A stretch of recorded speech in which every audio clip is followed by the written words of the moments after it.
Hello everyone, আসসালামু আলাইকুম। হাজির হয়ে গেলাম নতুন একটি ভিডিও নিয়ে।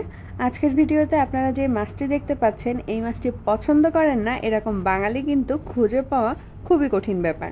মাছের রাজা এই ইলিশ মাছ শুধু ভেজে খেতেই না কত ভালো লাগে, আর এটা দিয়ে যে তরকারি রান্না করা হোক না কেন, সেই তরকারির স্বাদ যেন 2-3 গুণ বেড়ে যায়। ইলিশ মাছের নানা রকম রেসিপির মধ্যে সর্ষে ইলিশটা কিন্তু সবচেয়ে বেশি ফেমাস। তো আজকে আপনাদেরকে সেই সর্ষে ইলিশেরই রেসিপি করে দেখাবো। আমি যেভাবে করব ঠিক সেভাবে যদি আপনারা করেন তাহলে খেতে হবে খুবই দারুণ। তো চলুন এখন মেন ভিডিওতে চলে যাওয়া যাক। তো সেদিন আমরা বাজার থেকে 700 থেকে 800 গ্রাম ওজনের একটা ইলিশ মাছ নিয়ে এসেছিলাম। মাছটি আগে থেকে আমি আঁশ ছাড়িয়ে ভালো করে ধুয়ে নিয়েছি। এখন একটি বড় নাইফের সাহায্যে মাছটি সুন্দর করে কেটে নিচ্ছি। যে ইলিশের মুখ যত সরু সেই ইলিশ খেতে কিন্তু তত বেশি সুস্বাদু।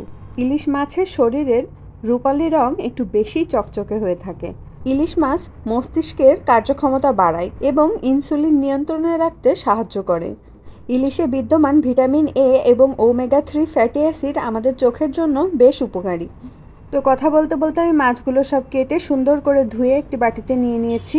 এখন এই যে একটি বাটিতে মরিচ গুঁড়া, হলুদ এবং লবণ নিয়ে নিয়েছিলাম, এগুলো সব মাছের ভিতরে দিয়ে দিলাম।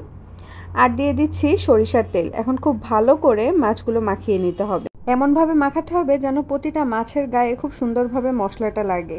তো এই যে আমি প্রায় 2 মিনিট ধরে ভালো করে মাছগুলো মাখিয়ে নিয়েছি। এখন একটা ঢাকনা দিয়ে 10 মিনিটের জন্য এটি ঢেকে রেখে দিব।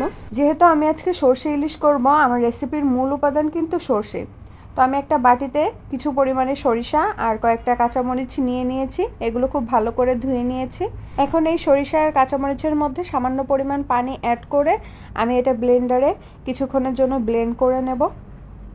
সরিষা এবং মরিচের মিশ্রণটি ব্লেন্ড করা হয়ে গিয়েছে। এখন একটা ছাঁকনির সাহায্যে মিশ্রণটি ভালো করে ছেঁকে নিতে হবে। অনেকে দেখা যায় না ছেঁকে মিশ্রণটি ডিরেক্ট তরকারিতে ব্যবহার করেন।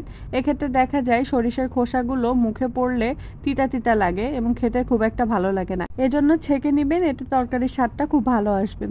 এখন মিশ্রণটির সাথে সামান্য পরিমাণ হলুদের গুঁড়া দিয়ে আমি সবকিছু ভালো করে মিক্সড করে নিচ্ছি। এতে তরকারিতে আর আলাদা করে হলুদ দেওয়ার প্রয়োজন পড়বে না। এখন একটা ফ্রাইং প্যানে সরিষার তেল নিয়ে নিয়েছি। তেলটা গরম হওয়া পর্যন্ত ওয়েট করেছি। এখন আগে থেকে যে মাছগুলো ম্যারিনেট করে রেখেছিলাম সেগুলো সব ভাজতে দিয়ে দিলাম। ইলিশ মাছ কিন্তু খুব ভাজলে ইলিশ মাছের টেস্টটা নষ্ট হয়ে যায়। এ কারণে আমি জাস্ট মাছের এপিট ওপিট হালকা করে ভেজে নিচ্ছি। এখানে ডিপ ফ্রাই করার কোনোই প্রয়োজন নাই।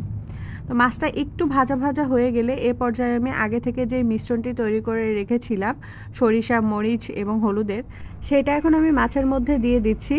মাছ কিন্তু খুব বেশি নাড়াচাড়া করার কোনো প্রয়োজন নেই, এতে মাছ ভেঙে যেতে পারে। সামান্য পরিমাণ পানি অ্যাড করে দিচ্ছি। মাছগুলো হালকা একটু নাড়াচাড়া করে নিয়েছি। এ পর্যায়ে আমি অ্যাড করব স্বাদ মতো লবণ। এখন ঢাকনা দিয়ে ঢেকে রেখে দেব 5 মিনিটের জন্য।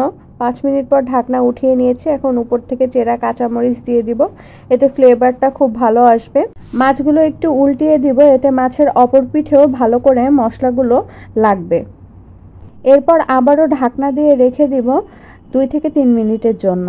2 থেকে 3 মিনিট পর ঢাকনা উঠিয়ে নিয়েছি। দেখুন এখন ঝোলটা বেশ গাঢ় হয়ে গিয়েছে এবং একটু গ্রেভি গ্রেভি ভাব চলে এসেছে।